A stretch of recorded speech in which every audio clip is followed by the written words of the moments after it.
Hi guys, I'm Maria. Welcome to my channel, and more importantly, welcome to my room. I'm back in the Philippines. I'm back home. Summer is officially over for me. If you guys didn't know, if you're new here, I spent my entire summer in Europe. I was only able to bring a few books with me. That's why this pile is really small. The rest I ended up reading on my phone. If you guys haven't already watched my Portugal diaries, I will be posting the last one after this video. And yeah, that is officially the end of my entire summer series. The first book I read this summer was Love and Other Words by Christina Lauren. It is a childhood friendship slash romance. Something gets in the way that leads them not to talk for years, and as adults they meet and sort of rekindle what they had when they were teenagers. This was so good. This gave me such summer vibes. It was a light-hearted, slow burn romance. I love Elliot specifically. He is the boy of, I think, every book girl's dream. Highly recommend. Started off the summer with an amazing romance. The next one is Once Upon a Broken Heart by Stephanie Garber. If you guys already read the Caraval series, this is a story about Jax and his whole new adventure. Caraval's my favorite series, and I was so excited to read this to the point that I made sure that I didn't read it in one sitting. I would read a chapter or two,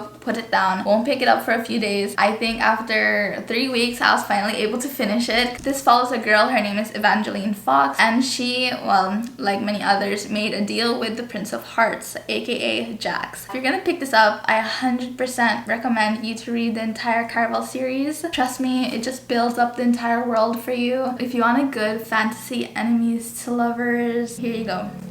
Next, we have another romance book. Are you guys surprised? I read The Love Hypothesis by Ali Hazelwood. Finally, I picked up this book. If you guys don't already know what this is about, this follows a girl. Her name is Olive Smith. She is in grad school. She's a STEM student. She's really smart. And she ends up in the situation where she has to fake date a professor. His name is Adam Carlson. Not her professor, to be specific. If you love the grumpy sunshine trope, this is perfect for you. It's a bit spicy. I loved it. So the next book I read was The Heart Principle by Helen Huang. So this is the story of Kwan, who is Michael's cousin from the Kiss Quotient. He meets a girl, her name is Anna. She plays the violin, and her boyfriend happens to want an open relationship. So Anna basically ventures out and she finds Kwan. They sort of create a relationship on working towards their own insecurities and problems. It was those type of books for me that I hardly remember what it was about. Not saying that it wasn't good. Loved Kwan from the first book, and I still love him in this book. And I love how Helen Huang likes to spread awareness on autism and write about it in such a good light, since there are a lot of misconceptions and discrimination towards people in the spectrum. Okay, so the next one, and I'm pretty sure what everybody wants me to talk about, is Reminders of Him by Colleen Hoover. So this is about Kenna. Something really terrible happened to her that led her to be in jail for 5 years, and now that she's out,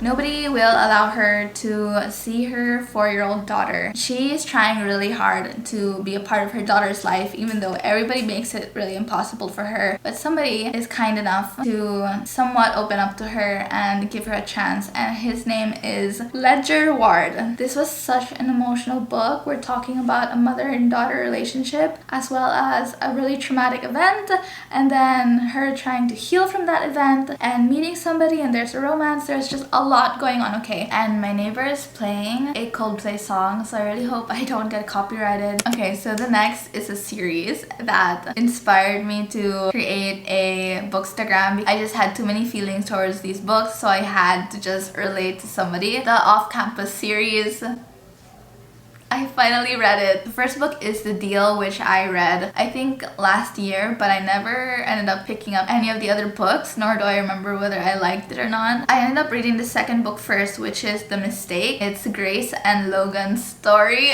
Oh my god, I effing love them. So if you don't know what the Off-Campus series is, girl, let me change your life. Hockey boys. How do I summarize their behavior? These boys love to party, love girls, and love hockey. Basically all the books are about how one girl, the right girl, can change a total F-boy's heart.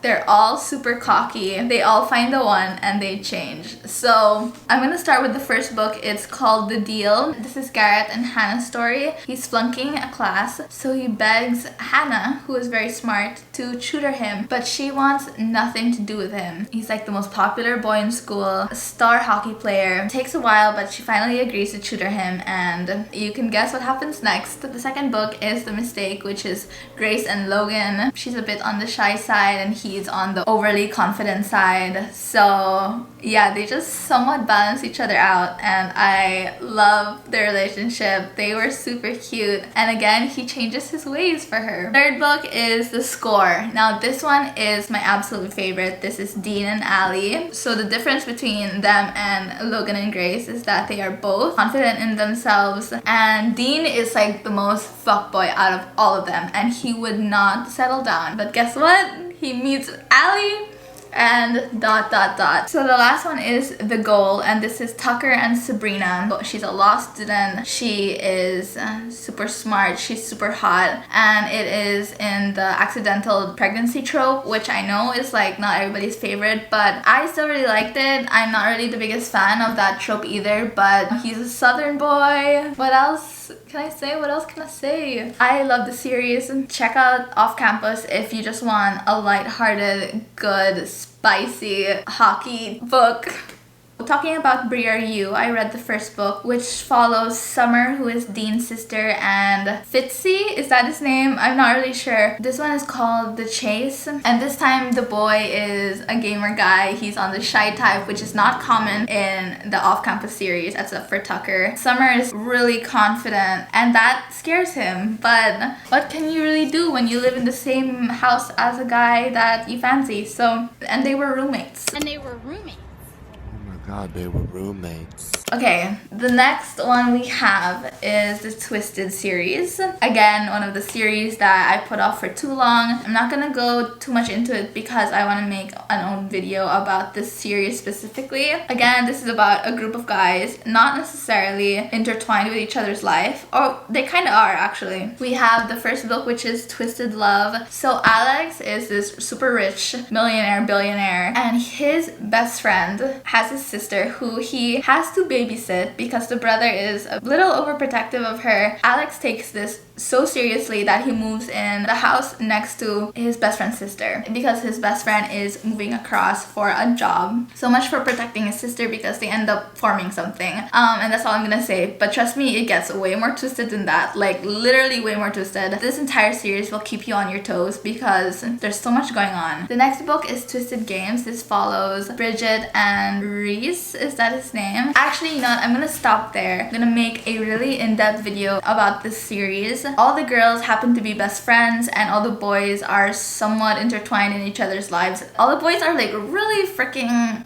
sexy, but like also really twisted. If you like dark romance, it's like a leap from the off-campus series. On theme, I did try to read The Summer I Turned Pretty, but I have a bad habit of once I've watched the series or the movies based on books, it's really hard to get into the book because I already know what's gonna happen. I do plan on reading the entire series, hopefully, but what I'm currently reading is Throne of Glass, which is so far really good. Another series, another long ass series, which I'm really excited about. Yeah, that is all the books that I read this summer. Thank you guys so much for watching. Make sure to comment down below what you guys read this summer. I would love to know and talk about it. If you've read any of the books that I've mentioned, let me know your thoughts about it. And make sure if you're gonna spoil anything, put like spoiler and then 2 spaces down before you say anything, because I don't want anybody to get spoiled in the comments. How many books did I read this summer? 4, 5, 6, 7, 8, 9, 10, 11, 12, 13, 14, 15, 16 books. That's crazy! I'm not burnt out or in a reading slump, so that's a big win for me. Anyways, thank you guys so much for watching. I can't wait to film more book videos. Let me know what kind of content you want to see from me, and I will see you guys in my next video. Bye guys!